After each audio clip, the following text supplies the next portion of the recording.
A Ponte Quebrada. Considero uma sorte não ter muitas histórias assustadoras para contar em primeira mão. Mas essa aqui, a da Ponte Quebrada, foi capaz de me arrepiar até a espinha por muitos anos. Tinha um mistério tão peculiar que, de certo modo, eu acabei gostando, e cada vez que alguém perguntava, contar essa história era tão emocionante quanto vivê-la novamente. Eu e meus amigos somos americanos, e tudo aconteceu quando fomos ao Brasil pela primeira vez. Eu vou mudar alguns nomes para preservar as identidades, mas a história em si eu juro que é verdadeira. Seja bem-vindo ao canal Contos da Escuridão.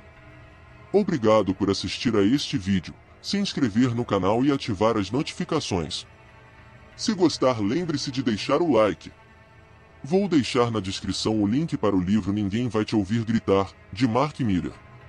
Este livro de terror está muito bem avaliado na Amazon, vale a pena dar uma olhada. Muito obrigado por comprar pelo link, porque você ajuda na manutenção do canal. Não só o Rio de Janeiro era um território desconhecido para nós, mas também escondia segredos que ainda tínhamos que explorar. Havia áreas abandonadas sobre as quais não sabíamos nada, e a cidade hesitava em compartilhá-las com estranhos como nós. Éramos 3 amigos caminhando pela areia da Praia do Leme em uma tarde aparentemente tranquila em busca de aventura. O dia tinha sido monótono, então a praia, que tanto adorávamos, parecia um refúgio agradável para esquecer o calor. Logo, o sol cansado se pôs enquanto a noite começava a cair sobre nós. Éramos almas inquietas, a natureza parecia não ter novidades a oferecer, então decidimos procurar por atrações próximas em nossos celulares. Meu telefone acendeu com uma sugestão: Ponte Quebrada, a menos de 1 quilômetro de onde estávamos. Mal sabíamos que um raro encontro assustador, nossa própria história de terror, espreitava naquele canto à nossa espera. Todos concordamos e começamos a caminhar de volta aos nossos motos, estacionados na areia. Eu estava sozinho na minha, enquanto meus amigos dividiam a deles. Enquanto eu inadvertidamente me tornava o navegador, comecei a acelerar à frente, procurando o caminho para o lugar prometido. O trajeto nos obrigava a passar por uma vila de pescadores, o que nos fez reduzir a velocidade quando alguns homens começaram a tagarelar em português, apontando para nós. Não entendemos, então não nos importamos e continuamos cuidadosamente. O caminho à frente mais parecia uma estrada rural e, ainda assim, não havia luzes de rua em nenhum dos lados. Estava completamente escuro. Se não fossem pelas luzes de nossas motos, estaríamos tateando no escuro por horas. A estrada corria paralela à praia, então podíamos ver o mar à nossa direita. O rugido do mar era silencioso como a morte. De vez em quando, ondas violentas corriam loucas ao encontrar a borda arenosa da terra. Passamos por uma barricada policial que dizia "pare" ou algo assim. Mas, sem ninguém por perto para nos deter, continuamos mesmo assim. Conversávamos enquanto dirigíamos um ao lado do outro. Já havíamos percorrido quase 1 quilômetro, mas o lugar não aparecia. A cabeça do meu amigo começou a se encher de dúvidas. Ele tentou nos parar no meio do caminho, dizendo que o lugar parecia inseguro, mas eu estava decidido. Relaxa, cara. O que poderia acontecer? Mas ele retrucava, alguém poderia aparecer com uma faca e nos matar. Eu tentava acalmá-lo com: todos nós 3? E o que faríamos? Ajudaríamos ele. Não entre em pânico, tornou-se meu lema naquele dia. De algum modo, eu tentava enchê-los de coragem para uma aventura, e realmente não me importava a que custo.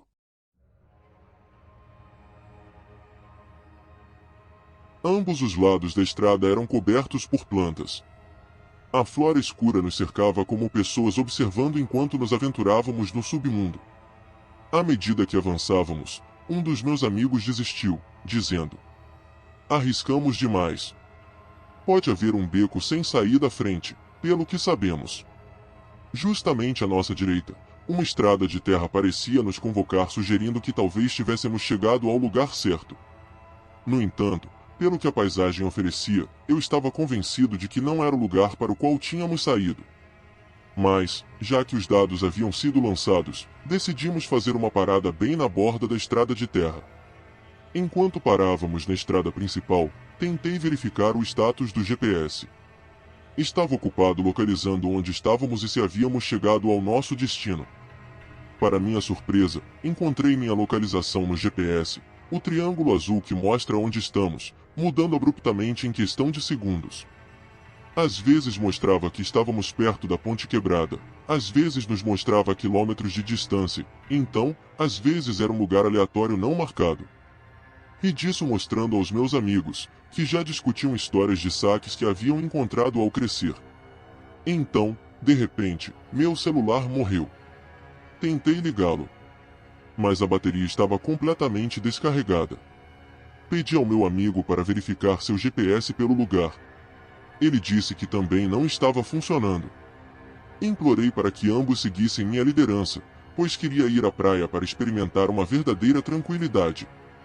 A vista parecia fascinante demais para perder, então, com um rugido do motor, eu me lancei na estrada de terra. Mas, para minha surpresa, não era uma estrada de terra na qual eu havia acelerado. Era areia pura de praia. A praia estendia seu domínio até a estrada onde estávamos. Confuso, minhas rodas acabaram na areia e eu fiquei preso. Meus amigos me puxaram de volta para a estrada, seguros mais uma vez. Insisti para que caminhássemos até a praia. Eles relutantemente cederam.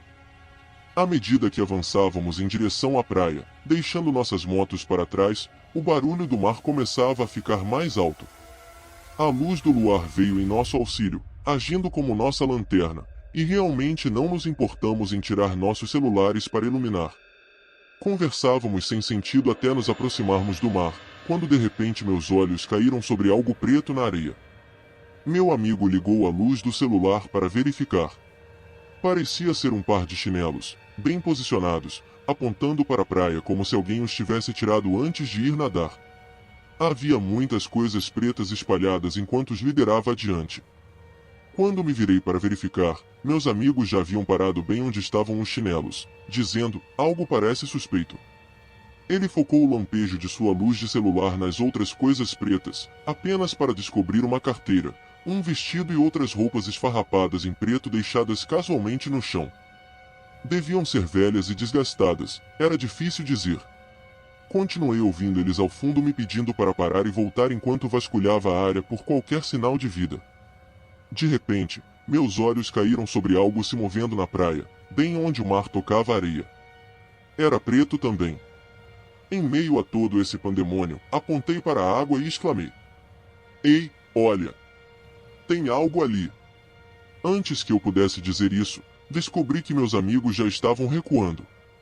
Com medo de serem deixados para trás no que parecia uma provável história de fantasma, eu também corri, juntando-me a eles e depois ultrapassando-os em direção às nossas motos. Enquanto corríamos, parecia que éramos seguidos por cães, já que havia muito barulho de latidos vindo de trás. A emoção de fugir de algo era ao mesmo tempo engraçada e assustadora. Enquanto corríamos, entre os ofegos, tentei dizer que era apenas um cão, mas os muitos ruídos nos perturbavam, dando a impressão de que havia um bando inteiro deles nos perseguindo. Não paramos até alcançarmos nossas motos. Olhei para trás para verificar o que estava acontecendo. Nenhum cão nos seguia. Não havia nada que nos perseguisse pela estrada. Meus amigos tiraram sarro de mim dizendo que eu tinha sido mais rápido, enquanto eu tentava desviar deles com a explicação real, ainda olhando em direção àquele horizonte nevoado enquanto nossos motores roncavam mais uma vez e voltávamos. A primeira coisa que fizemos assim que chegamos em casa foi pesquisar Ponte Quebrada no Google. À medida que digitávamos essas letras, o Google começou a sugerir resultados que nos deixaram impressionados. A primeira sugestão foi Ponte Quebrada Assombrada. Olhamos um para o outro em total descrença. Pesquisamos e começamos a ler blogs que rotulavam o lugar como assombrado. Tínhamos acabado de estar lá. Pelo amor de Deus! Estávamos bem lá. Enquanto meu amigo lia, decidi colocar meu celular para carregar. Ele tinha desligado, então decidi plugá-lo. Surpreendentemente, quando liguei, a bateria mostrava 45%. O puro terror! Abri um blog relacionado que encontrei e comecei a ler. Havia um aviso que dizia não visite a ponte quebrada após as 21 horas. Estávamos lá às 21h30. Com cada afirmação como essa, nos olhávamos com uma expressão vazia. Continuei lendo. Dizia que o lugar era supostamente um ponto de suicídio e que muitas pessoas haviam morrido ali. Então apareceu uma história de terror, e depois outra. Com cada clique em um link, havia uma história de terror relacionada ao que tínhamos visitado. Para pessoas que acabaram de vivenciar uma assombração, coisas assim só alimentam a curiosidade. No meio de toda essa confusão, minha atenção se voltou para a data do blog. Fiquei surpreso ao descobrir que a data era do dia seguinte. Como um blog pode ser escrito no futuro? Era como a cereja no topo de nossa própria pequena história de terror. Verifiquei a data novamente e percebi que já era bem depois da meia-noite e que já havíamos entrado em outro dia. Mas ainda assim, quais eram as chances? Ao pensar sobre essa história de terror, parece que não havia nada de errado com nada disso, e que a mente humana tem o hábito de nos pregar peças. O que eu havia testemunhado era o contorno de um cão, então poderia ser, era apenas um cão preto.